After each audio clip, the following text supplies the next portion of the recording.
Okay, welcome everybody. Thank you for joining this webinar on the Microwatt Momentum Open Power Hardware Design Hackathon. Today we're joined by James Kulina, Executive Director of the Open Power Foundation.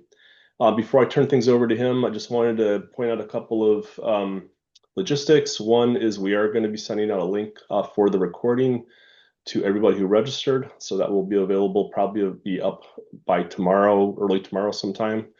Also, if you have questions, we welcome you to submit those via the Q&A facility in Zoom. You should find a button at the bottom part of toolbar that says Q&A, and please post your questions there. We'll be answering those both kind of asynchronously as well as some of those questions live during the webinar. With that, I'd like to turn things over to James. Thanks. Thank you, Jeff. Hello, everyone. Really excited to launch this hackathon today. So we are working with Chip Foundry, who is an actual Open Power Foundation member, to help spur development and design for new power IP and to utilize our microwatt CPU core. Pete, if we can actually go to the next slide real quick. Yeah, so this is our first hackathon like this before. We're actually trying to get different designs out into the world using power. And so the whole focus here is really trying to utilize the Microwatt Power Core, which is an open source core that we have listed on GitHub. And the goal for this hackathon is really to deliver new designs and new IP. Partnering with Chip Foundry, the goal here is really to have them actually fabricated. And so we have 3 winners in this hackathon, and these designs will actually be fabricated on Skywater fabrication process and actually delivered back to your teams. So in terms of timelines, we're kicking it off now, and this is the webinar to kind of showcase exactly what would be required, the assets that you could utilize, where to go for support, and how to interact during the actual competition. And so you can see the timeline here. We're having a webinar today, but we're also going to be having a webinar later on in the month to shore up any questions that you might have. We do have a proposal project submission date on the 22nd. So the goal here is to make sure that you have a proposal of saying exactly what you're working on. And then we're going to have a down select from that, from the winners of that, and then a final design submission in the beginning of November and an actual selection from that. We do have judges for this competition. One of them here, Peter Hofty from IBM. He'll be going through a lot of the technical aspects of this hackathon, and we will have a winner announcement in early November. And some of the links right here. So the actual hackathon competition where you can register is at chipfoundry.io, challenges in microwatt, as well as the support channel that we've created on Discord, where you can actually log in and submit questions. And we're going to have that itemized in terms of certain aspects of the hackathon, whether it's a question around the microwatt core or a question around the tooling that you might use to make it easier to answer questions. And so with that, I'd like to hand it over to Peter to go over some of the technical aspects. Peter. All right. Welcome, everybody. So first, a little bit about the goals for the hackathon, right? Why did we think this was important to do? So of course, this fits into sort of a broader open hardware ecosystem. Just as with open source software, the more open hardware designs we have out there, the more we can learn from each other and improve. And actually, these days with AI tools, AI tools get a real advantage if there is a lot out on the internet available to learn from. So by pursuing open designs, we can make design with power architecture and in the open hardware ecosystem in general much more effective. And then, of course, we hope you create something that you would like to use. And as James already mentioned, this is your chance to get your design built for free if you're one of the three winners.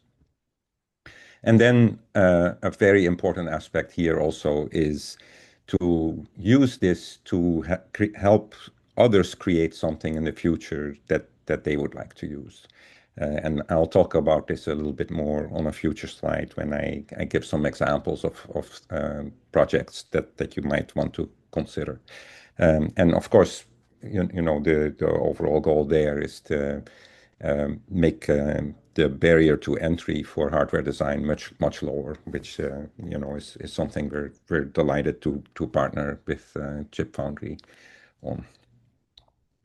All right, so then the judging criteria also listed on the page for this hackathon.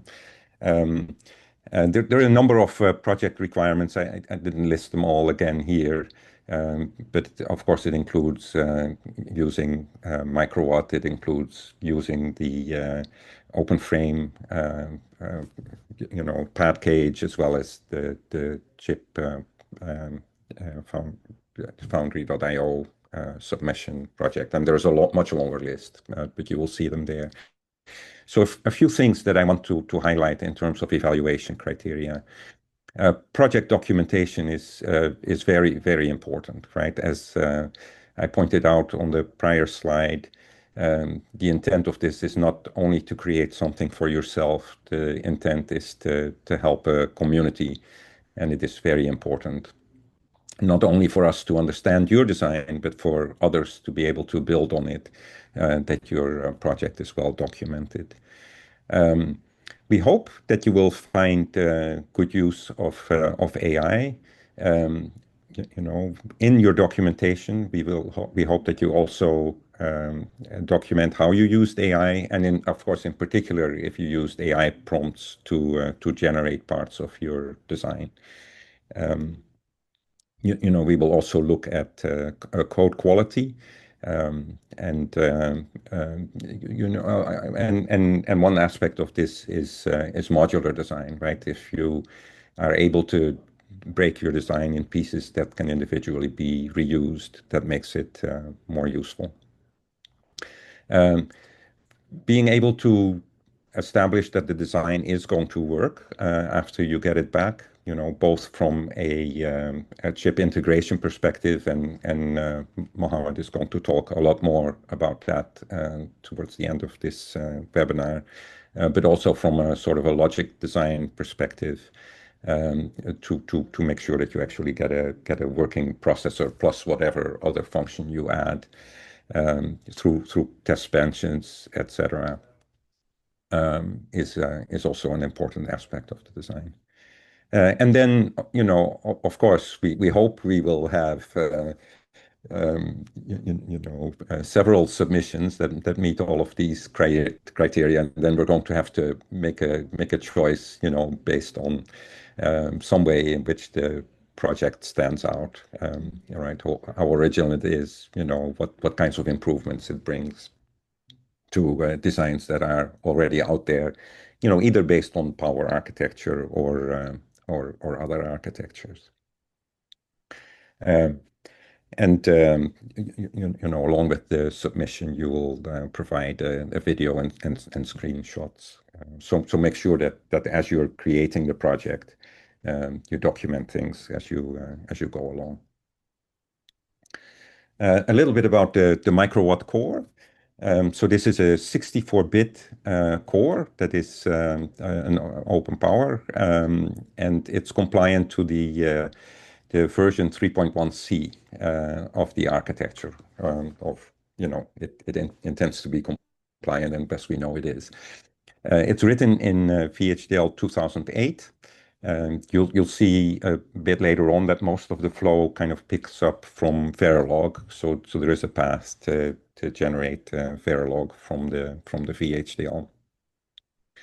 It's a relatively small core and a fairly simple in-order design, but still quite powerful. It was originally created primarily by a number of the people on the Linux kernel team, within IBM from our Australia lab, and it has for as lightweight a core that it is, it has I'd say rather good software support. Depending on how much memory and storage you provide in your integrated design, you can run things like MicroPython, or actually even boot a full Linux operating system. So I think that's great, the having such good software support. The core is quite configurable, and this is important to you when you try to fit it within the package or part of the package, depending on what your project goals are. And for example, you can configure it with or without the floating point unit, and you can modify cache sizes. So within the microwatt repository, you find not only the core, but also the SoC. But first, just a little more on the core. I'm not going to go through this in detail, but it's roughly a 6-stage pipe here. It looks like a little bit more, but there's actually some bypasses and forwarding, result forwarding in there. And you see things in here like the memory management unit, right, which is needed for the address translation support that Linux relies on. There's a performance monitoring unit. There's the floating point unit that I mentioned is optional. So simple but powerful. So within the repository, you find not only the microwatt core, but there is actually an SoC, and it's based on the Wishbone bus. And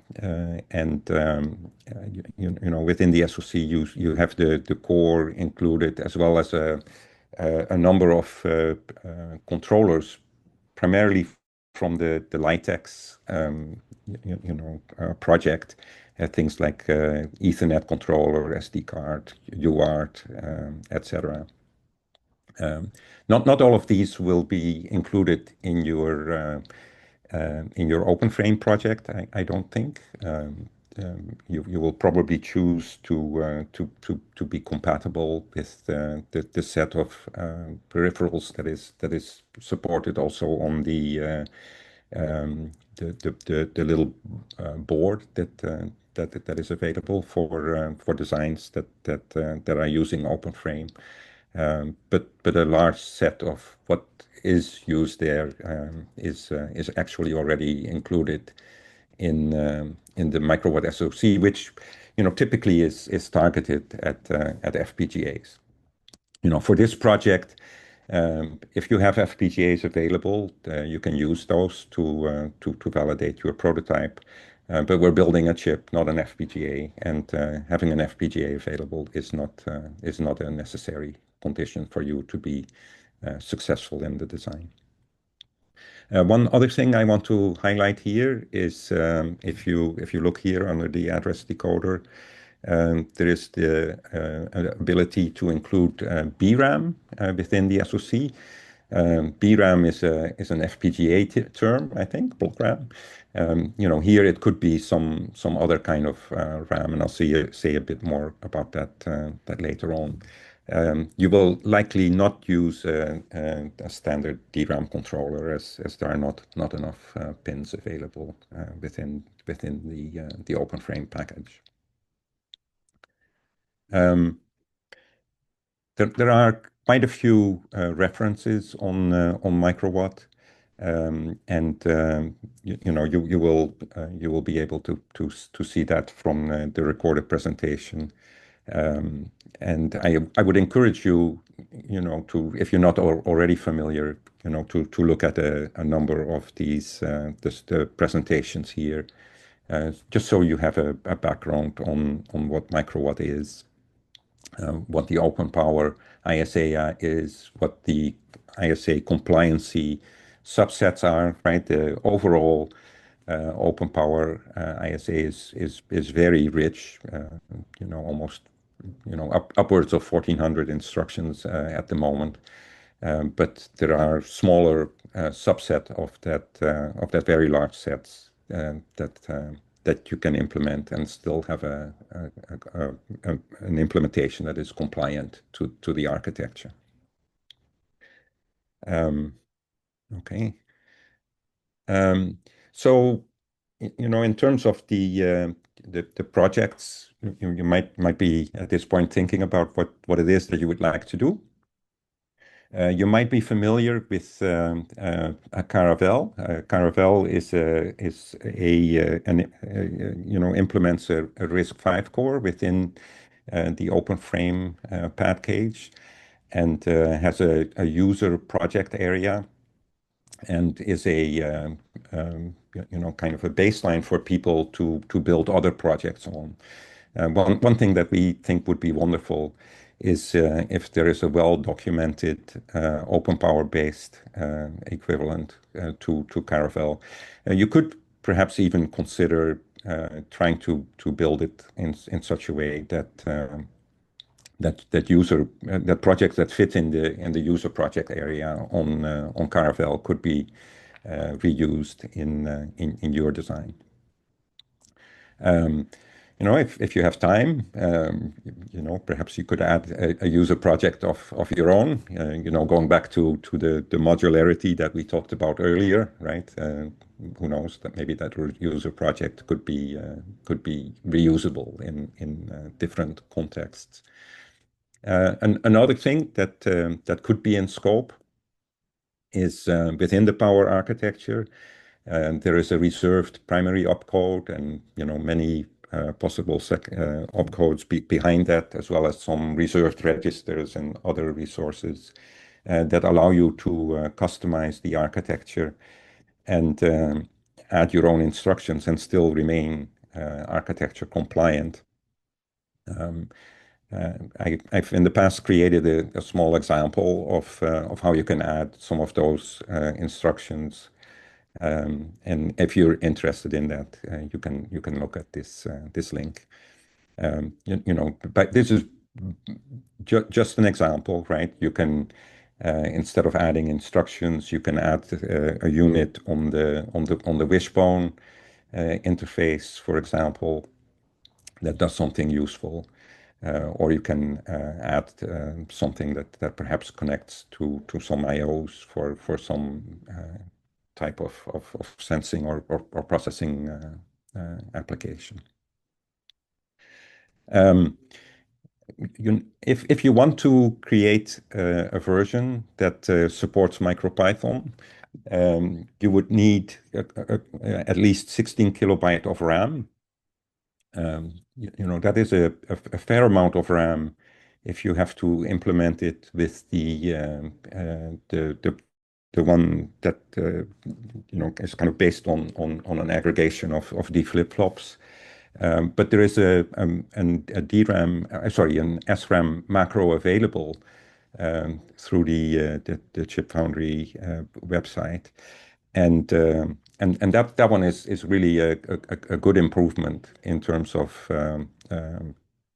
its density, and you could consider using that in place of this the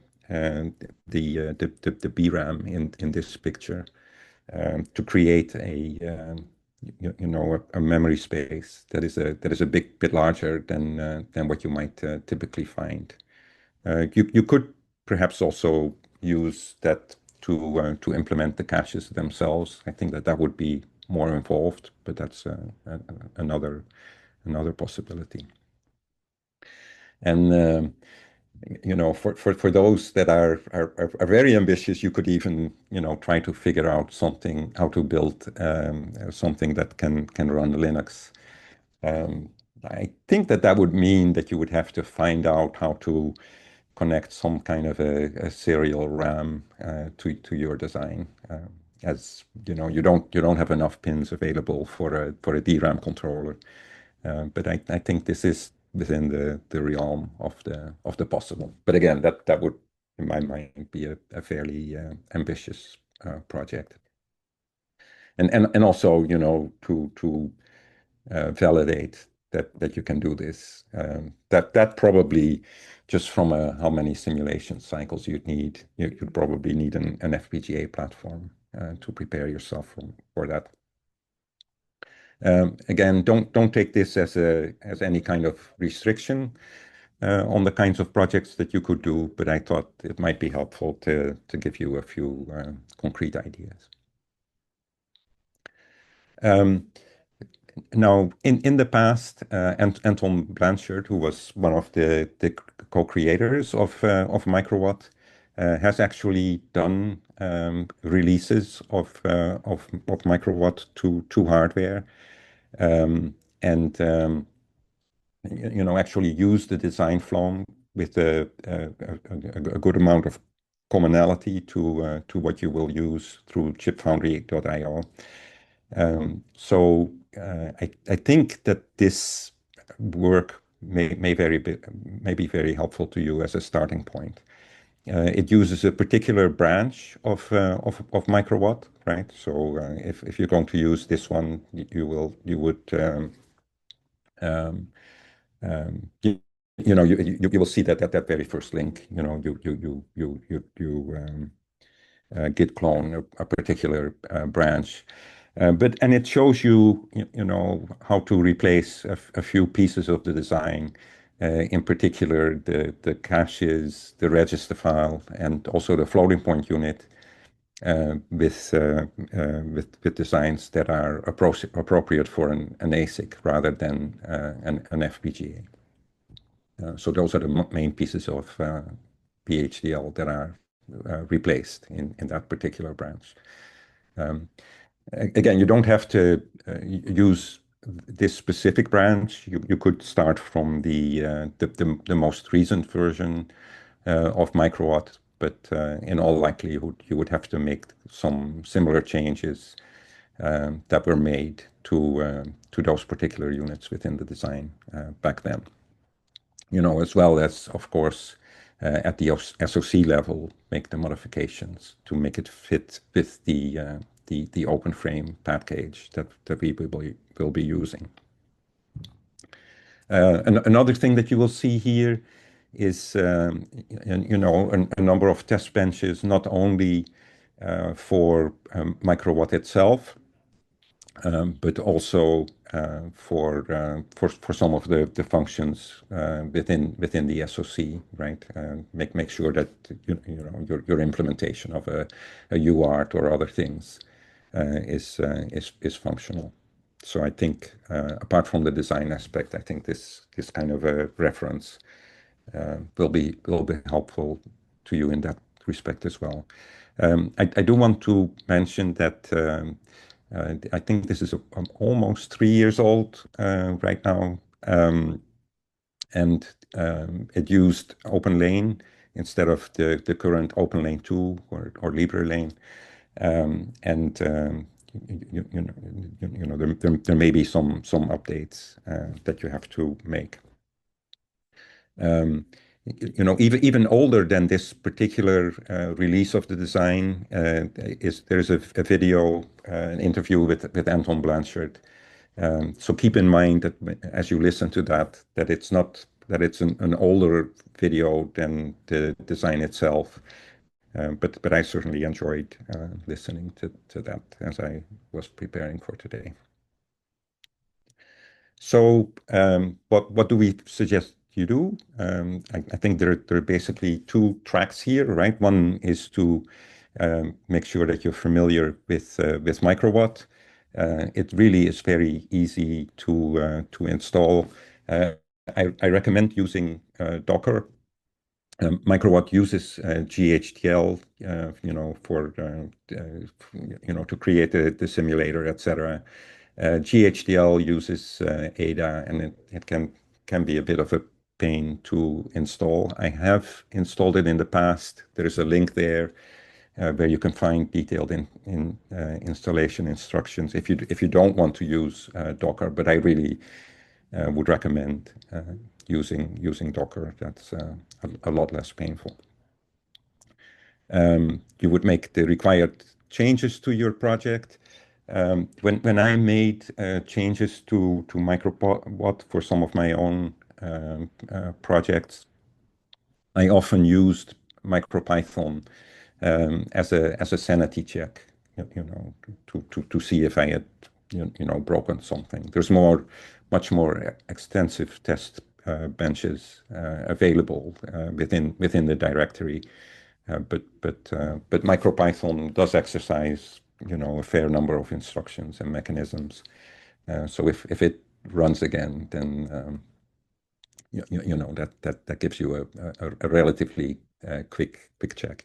You can run that in mere minutes.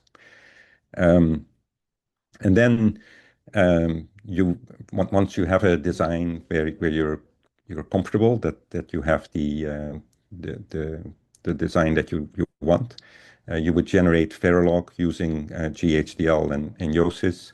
That's also what was used in that project that I mentioned on the prior slide. Within LibreLane, there is also the same path is available to generate Verilog. And then, Mohammed will next tell you about how to actually do once you have the Verilog for the components of your design, how to actually integrate them and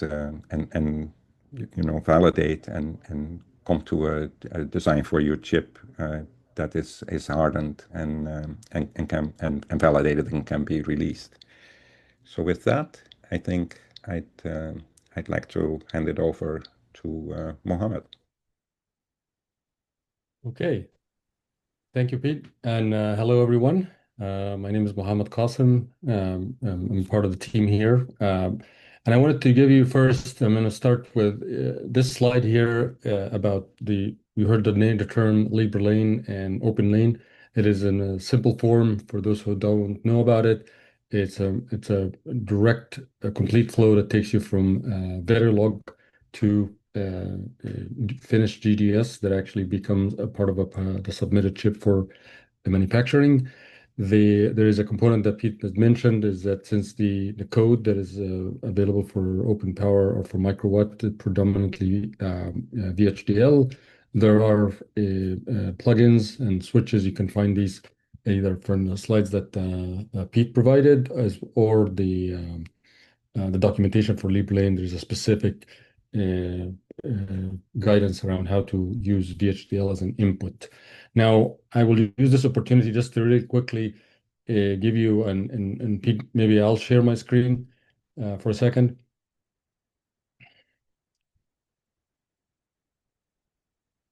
So this is just a quick overview, just what is Chip Foundry. So as a participant, you're going to be accessing one of these platforms.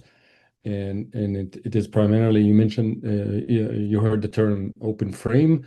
Open frame is a frame that has 15 square millimeters of area here with some properties. It has a large number of IOs, 44 programmable IOs, and the code and everything related to that design is available in the resources link that I will share in one of the slides, actually. But I wanted to visually show it to you. So this is the under Chip Foundry Open Frame user project. And what's meant here by the user project is really the area in the middle here. And that is 15 square millimeters. So you have the freedom of utilizing this area for whatever you need to implement your architecture. The one additional component here for these blocks, it was mentioned also the SRAM. So there is a certain set of sizes for SRAM that can be used, and the wrappers for these SRAMs that are available, you can actually has hard macros. You can instantiate them and use them in your design. And one of just to be clear, the entire proposition here is sponsored by the Open Power Foundation and Chip Foundry. So the top three winners are going to be sent. Their designs are going to be sent to manufacturing at no cost to the participants. So want to be clear here in case you see pricing or anything around here. The main premise around the integration, so this is a mention also Caravelle, which is not applicable in this case, but when you hear the word Caravelle basically has a user area as well, and that area was filled with a design. So what you'll do is that in the open frame context, you will do the same, except that it's going to be filling that space here. Okay, so in order to do that, there is the flow, the open lane slash libre lane design flow. And as you can see it's a full implementation flow, and it will actually go through the different steps automatically. There are configuration files that will be required, and your best bet is to actually go to the resource design resources slide here. We included some setup information as well as a couple of videos. You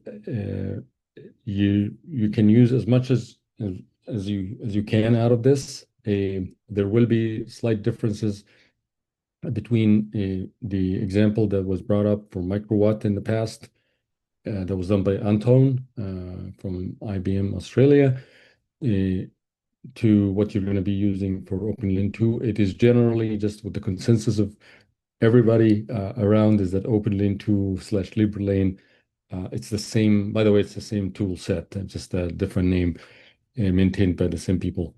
And they're going to be generally easier to use and more informative in terms of interface and logging and debugging of errors, of design errors or things like that.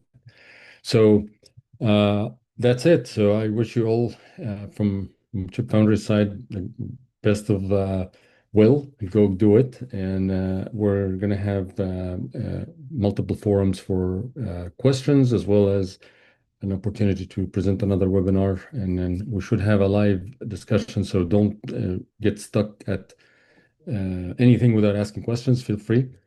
And look forward to seeing your designs at the for the November submission.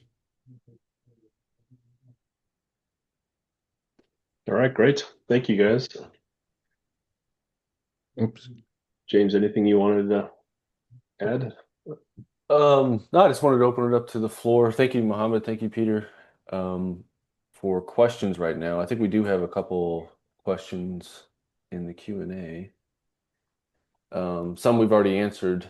How many members can a team have? So we don't actually have a hard limit on this. So your team is your team. However you want to assemble that, it could be a single person or it could be a very large team. But it is only a single design. So when you register, you know, each registration we expect to be submitting a design. So if it's a team, just have one registration so we can communicate via that.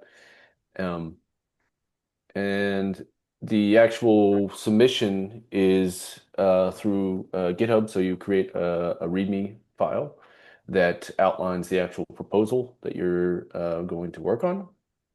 And that would be submitted via the registration link in the on the website, the MicroWhite website on Chip Foundry. And so we'll be reviewing that at the after September 22nd on the deadline, and then doing a down select based on the proposals. And yes, you will receive a recording link via those who registered for this. And let's see, what are the questions?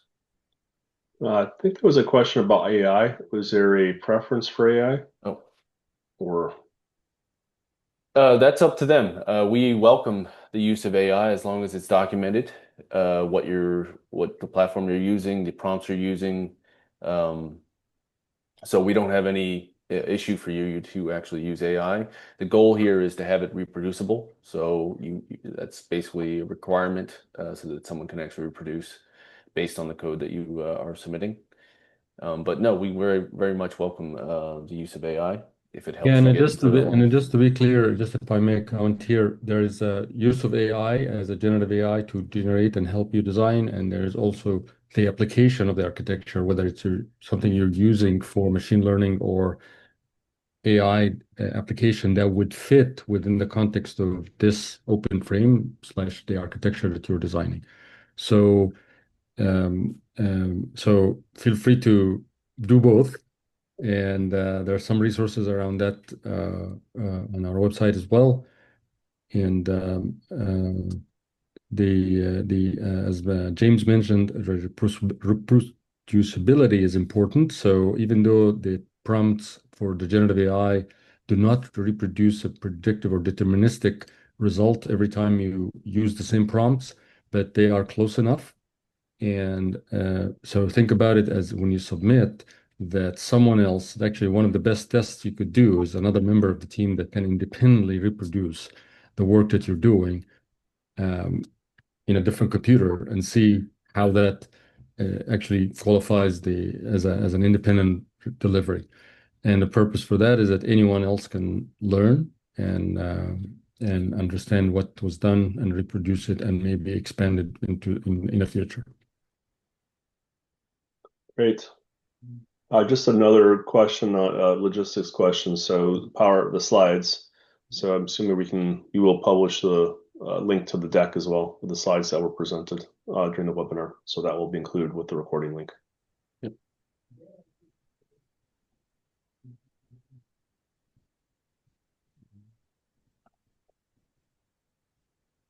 There's a question around open frame. Can you explain what open frame is? I think Mohammed, you went through that, but if there's any simple clarity you want to provide on that. Yeah, so just let me share the screen again to put things in context. And by the way, Pete, I think if you unshare, it would be best because, yeah, okay, great, thank you. Um, so it is called Open Frame, but as I mentioned, looking at the resources available, the platforms that are supported, so there are three types of frames that are available and by Chip Foundry. The two on the left, they are based on a RISC-V architecture with what's in the bottom area here is a RISC-V core with a little bit of resources around it. The open frame is literally the we remove the RISC-V core, so it gives you more area so you can implement the design. There's a full data sheet, so part of the links that are in the slide number 13 when you get access to this, the uh, the uh, the open frame here. If you go to GitHub link, you will be able to see the information about OpenFrame, and you will find also not only the data sheet, you'll find the Verilog code with the interface for it, and you just be aware that what you will be submitting is not the pad frame. You shouldn't worry about that. What you should be focused on is the box that is inside the area here that is highlighted, and that's what's called Open Frame Project Wrapper. And you'll see in under Verilog, you'll be able to find the wrapper project and an example of an implemented timer inside it.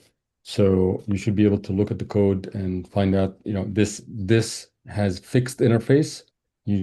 This is not going to change. So what's going to change is how you instantiate your project inside, which is timer project, or in this case, in your case, it's going to be some sort of a CPU architecture or subsystem. But the interface around the user project is going to be fixed, and you'll hook up to it. And so that makes it a little easier here is that you take a look at the examples under Verilog, you'll be able to understand the hookup. And the most important part here is the wrapper does not change. That's a very important piece because that wrapper will directly hook up to a fixed list of ports on this design here. So that's partially, it's going to make it easy for you because the IOs here are fixed, but you will not be dealing with the pad frame. So the pad frame is going to be a part of the integration that Chip Foundry will do later. You just focus on the box here and the Verilog for that box is under Verilog/RTL. Just to add to that, so the pad frame, as Mohammed said, has predefined a set of power and ground and as well as GPIOs, right?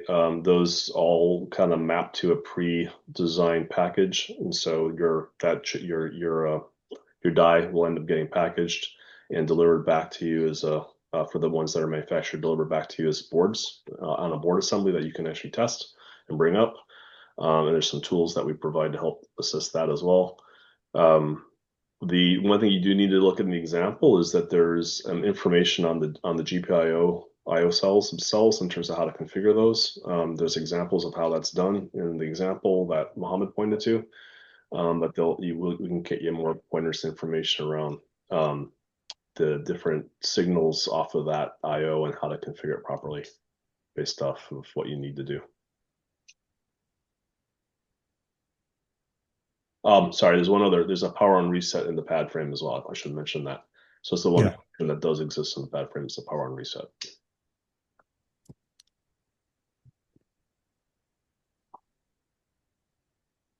Okay.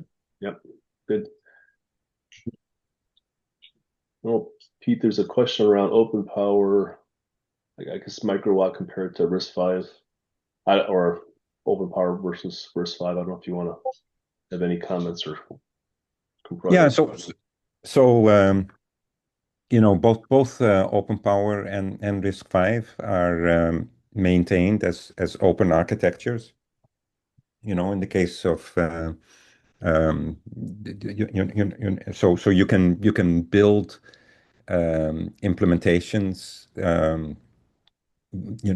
without having to get a license from somebody, and there's also nobody that restricts you on what you can build. I did mention in the case of power, we do have these compliance subsets. So in order to build something that is a license-free implementation of the power architecture, you have to be compliant to a particular subset, but you can choose which subset of the architecture and then extend it with your own custom instructions if you want. I think the ISA is obviously different in its details. I think Power is a very mature architecture, and that has both its benefits and maybe for a full implementation of the Power architecture is probably almost certainly out of scope for this, unless I don't know, somebody would pursue some heavily microcoded extension to microwatt maybe. And the other thing, it's not an ISA kind of thing, but certainly a microarchitecture. Microwatt is 64-bit core. A lot of the cores that you might find of similar size might be 32-bit cores. So microwatt is a little bit unique in that it's a 64-bit core. And also, as I mentioned earlier, it's a rich core in terms of the features that it has, like address translation, that allow you to it actually supports the nested radix page translation that is used with Linux. Yeah, so it'll depend on what you're doing, whether you prefer a RISC-V core or a Power core. We're try to be supportive of the entire open hardware ecosystem, but I think those are some of the main things that I think distinguish the Power architecture and microwatt in particular. But for this particular challenge, the choice needs to be Power ISA based, correct? Yes, yes, yes. For this challenge, it's yes, since it's the Open Power Foundation Yes. together with you guys that are sponsoring this. For this we ask that you use the microwatt core. Yeah. James, there's a question about can you submit more than one project idea or more than one project home? I think the goal for this should be a single design per participant. But if say you're working in a team, I think each one can register individually and submit their own. And then potentially, if one of them gets selected, then you all can work together on designing that out. I think that's perfectly fine. But we try to limit it to one submission per participant.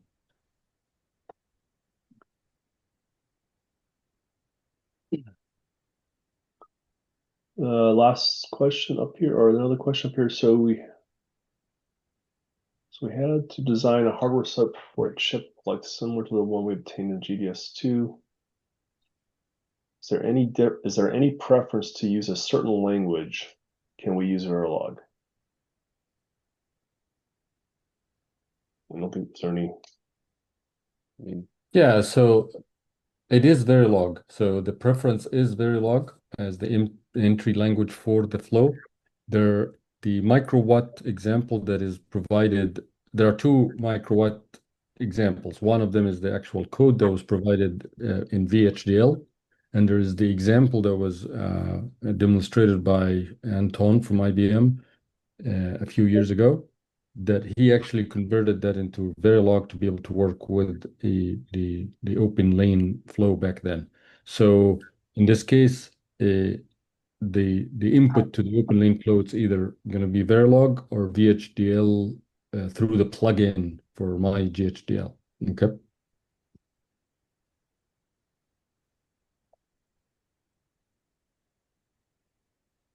So just we had a number of people asking about. Okay, Jeff, let me just comment one more thing. Okay. I want to be very clear. The input to the flow is Verilog.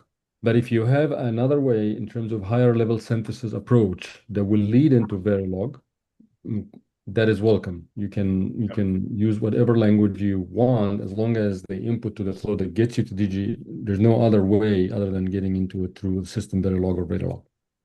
That you're welcome to use any high level synthesis approach through any language. Okay, and then there was a number of questions around just getting access to the recording link and to the slides. I'll say it live as well for everybody's benefit.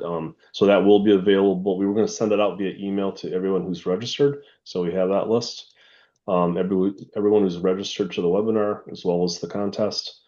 We'll also post both of those to the Discord channel as well. So there's a link you'll find both on the web page or also posted, I think, here. There is a link to join the Discord, a specific Discord channel supporting this particular contest, and we'll be posting links to both slides and the recording there as well. Right.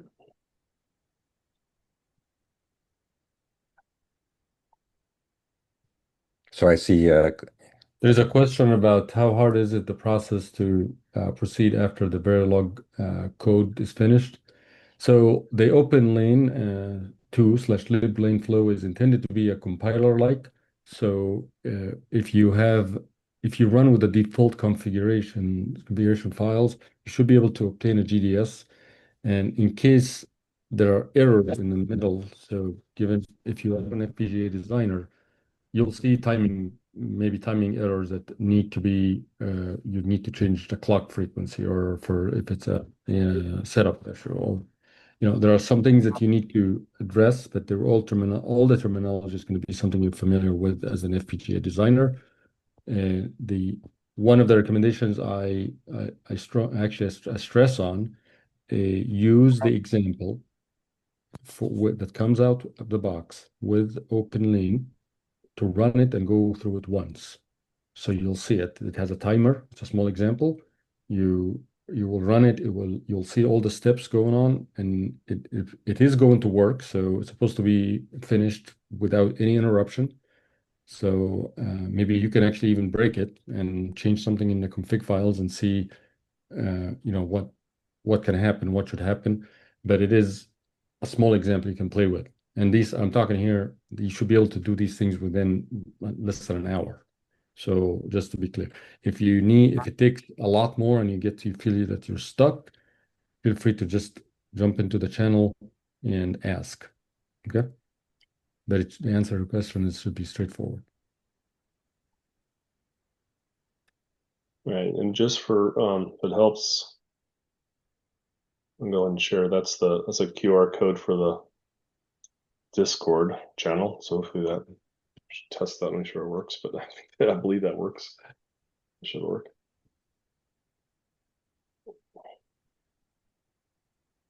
But we'll also you can also find that on the website as well. Yeah. So the question, do you have any advice for someone new to VLSI? As far as you're concerned here, VLSI as a very large scale integration does not actually matter in this case. What you should be talking about logic and computer architecture more so than the VLSI, because the VLSI part is going to be taking care of the implementation flow, which is OpenLane.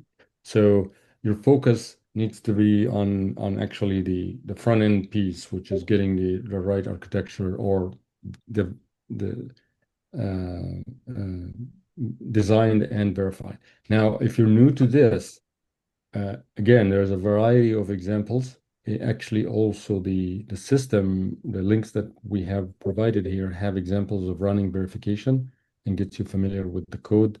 So at the end of the day, if you know programming, Verilog is another programming language that is supportive of the hardware concepts. So if you programmed in any language, you should be able to interpret that. And there's a massive amount of information online, including through AI sources like ChatGPT, Gemini, and Claude. Yeah, and it might be interesting to mention that Microwatt itself, as I mentioned during the talk, it was created by a set of Linux kernel software developers, right? It's without, I mean, of course, they were interacting with a broader hardware design team, but they didn't have previous, VLSI design experience themselves. So now I was very, very, very impressed by what they achieved, but it shows you that just with a sort of a generic computer architecture background and programming skills, I think that's really all you need to get started. One quick one, guys, here. There's no limit and about or any restrictions around where you are or which stage of schooling you are. It doesn't matter whether you're undergraduate or a graduate student or a freelancer. It doesn't matter. This is all based on the merit of the designs. So anyone, qualifies as long as they follow the rules, regardless of where their background in education or the year of their schooling. Yeah, and something that we have in the list of requirements, but I don't know that we stressed it again here, right?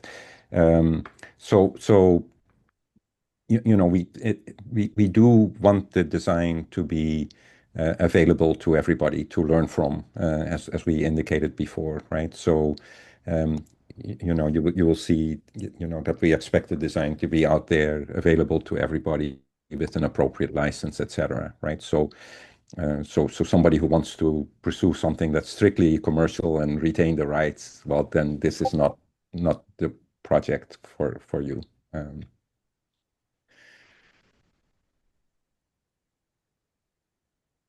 Okay. There's one question about what about the hardware implementation part after submitting the design? As Jeff mentioned earlier, because of the nature of the design, it is a fixed bed frame, fixed package.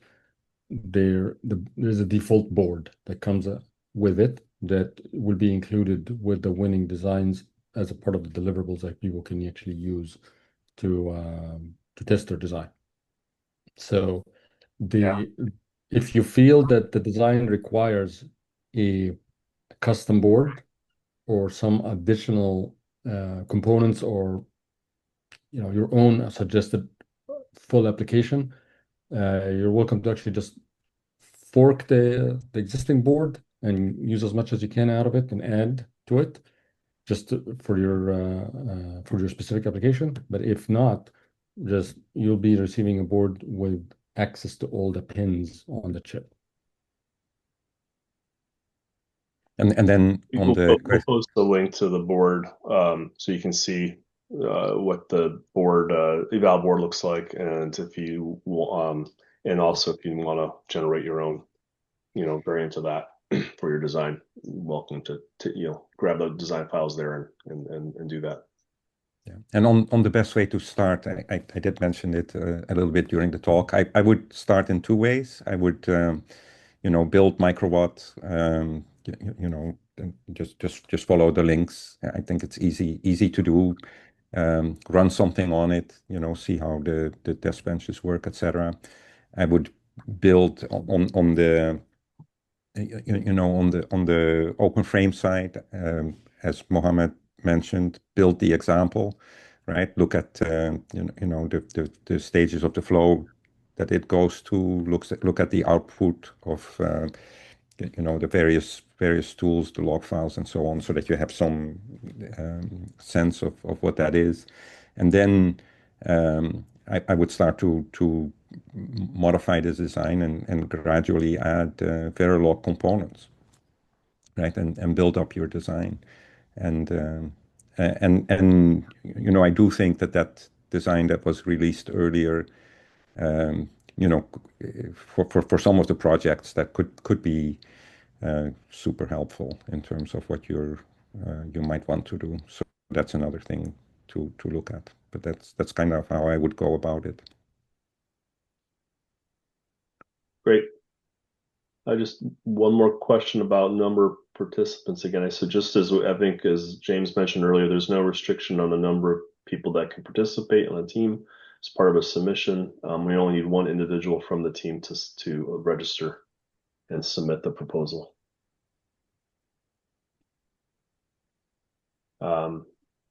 Can we fabricate analog designs?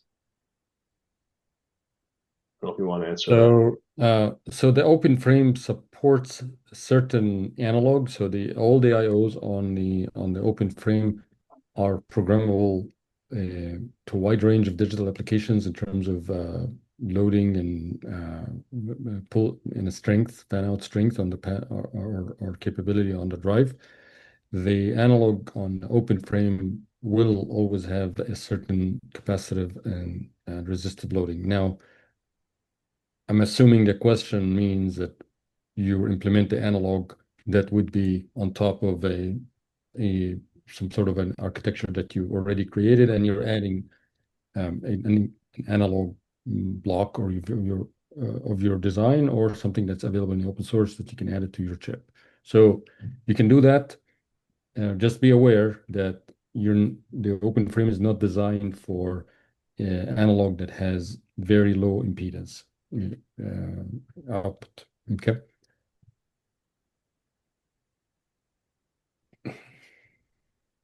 All right. We got a few more questions coming in. We are at the top of the hour, so we probably should look at maybe trying to wrap it up. We can take more questions on Discord. Yeah, but I want to say just because one of the important things is that since we have only what skills do you need? If you know programming of any sort, that's good enough. That's a good start. Okay. So if you know how to program in any language, you should be able to start that. There's no requirement beyond that. And then a lot of the software is kind of a copy and paste type especially for the examples. You can actually start this way. And if you feel that, again, if it takes you more than an hour with a software background, then you should ask questions right away. Maybe there's something simple that's wrong, and you just need to modify it and move on. So I think that answers two questions: the skills as well as the prerequisite knowledge. Yeah. Yeah. Okay. And And Cool. live coding. Yes. Live. Thanks, Richard. Yes, you're right. Super. All right, James, did you want to wrap it up and provide some last comments? Yeah, I just want to say thank you for everyone on the call today. Looking forward to seeing what you propose and the potential designs that you come up with. Please, if you have questions, don't hesitate. Go to the Discord channel and ask away, and we will try to answer them as quickly and as efficiently as possible. So, and I want to say thank you for Chip Foundry for putting this and helping us out and putting this together. Thank Peter here for all of his help and doing judging and everything else. So I'm looking forward to it. It's going to be a lot of fun. Excellent. Thank you. All right, everybody, take care. Look forward to seeing your designs. Thank you. Bye-bye.